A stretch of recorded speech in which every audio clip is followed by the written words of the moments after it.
ओम नमः शिवाय। मित्रांनो, जर तुम्ही सोमवारचं व्रत करत असाल तर या व्रताची पवित्र कथा ऐकणं अत्यंत आवश्यक आहे। कारण व्रताची पूर्णता ही केवळ उपवासाने नव्हे तर कथा ऐकूनच होते। भगवान शिव जे देवाधिदेव, अति करुणामूर्ती आणि सहज प्रसन्न होणारे आहेत, त्यांचं स्मरण केल्याने जीवनातील प्रत्येक संकट दूर होतं। जसं या ब्रह्मांडाला सुरुवात आणि शेवट नाही, तसंच भगवान शिवही अनादी, अनंत आणि विश्वाचे आधारस्तंभ आहेत। त्यांच्या चरणी भक्ती केल्याने सर्व पापांचं क्षालन होतं आणि मनोकामना पूर्ण होतात। चला तर मग श्रवण करूया सोमवार व्रताची पवित्र आणि प्रेरणादायक कथा। एक काळ होता। एका नगरात एक अत्यंत श्रीमंत आणि दानशूर सावकार राहत होता। त्याच्या घरी धन, धान्य, वस्त्रे यांची कोणतीही कमतरता नव्हती। पण त्याच्या जीवनात एक मोठी कमतरता होती, त्याला संतान नव्हतं। हे दुःख त्याच्या मनाला सतत पोखरत असे। पुत्रप्राप्तीसाठी त्याने प्रत्येक सोमवार भगवान शिवाचे व्रत करायला सुरुवात केली।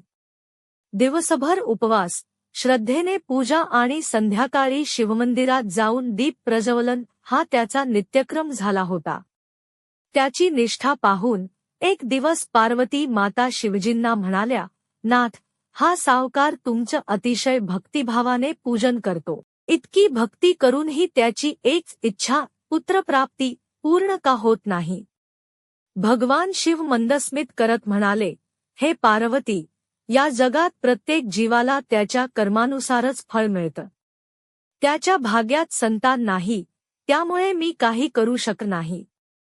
पार्वती मातेला हे ऐकून दुःख झालं। त्या म्हणाल्या, प्रभू, जेव्हा एखादा भक्त संपूर्ण भक्तिभावाने तुमचं व्रत करतो, उपवास करतो, दिवा लावतो, तरी त्याच्या इच्छा पूर्ण झाल्या, तर भक्तीवर विश्वास कसा राहील? शिवजी म्हणाले, ठीक आहे पार्वती, तुझ्या आग्रहामुळे आणि त्याच्या भक्तीने प्रसन्न होऊन मी त्याला पुत्रप्राप्तीचा वर देतो। पण हे लक्षात ठेव, हा पुत्र केवळ 12 वर्षात जगेन। त्यानंतर मी सुद्धा काही करू शकणार नाही। हे सर्व संभाषण सावकार मंदिराच्या एका कोपऱ्यात ऐकत होता। पण त्याच्या मनात ना आनंद झाला ना शोक। तो पूर्वीप्रमाणे भक्ती करत राहिला। काही महिन्यांनी त्याची पत्नी गर्भवती झाली आणि 10व्या महिन्यात एक तेजस्वी, सुंदर पुत्र जन्मास आला। संपूर्ण नगरात आनंदाचं वातावरण पसरलं। ढोलताशे, मिठाई वाटप, आनंदाचा उत्सव झाला। परंतु सावकार शांत होता।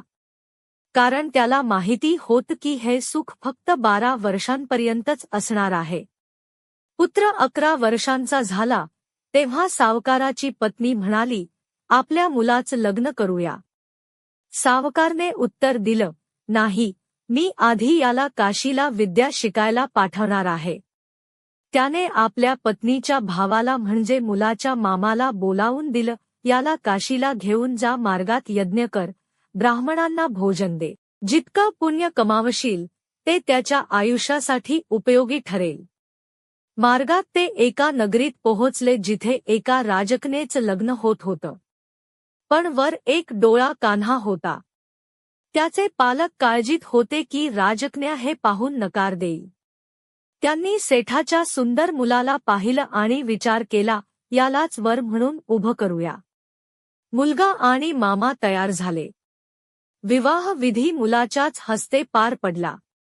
परंतु निघताना त्या मुलाने कन्येच्या ओढणीवर लिहिलं, तुझं लग्न माझ्याशी झालं आहे। मी आता काशीला शिक्षणासाठी जात आहे। ज्या राजकुमाराबरोबर तुला पाठवतील तो खरा नवरा नाही। राजकुमारीने नंतर हे वाचलं आणि ती त्या नव्यासोबत जाण्याचा आग्रह धरू लागली। काशीमध्ये पोहोचून यज्ञ व शिक्षण सुरू झालं। पण 12व्या वर्षी त्या मुलाला ताप आला। तो झोपी गेला आणि त्याचे प्राण गेले। मामाने दुःख दडपून यज्ञ पूर्ण केला आणि नंतर रडायला सुरुवात केली।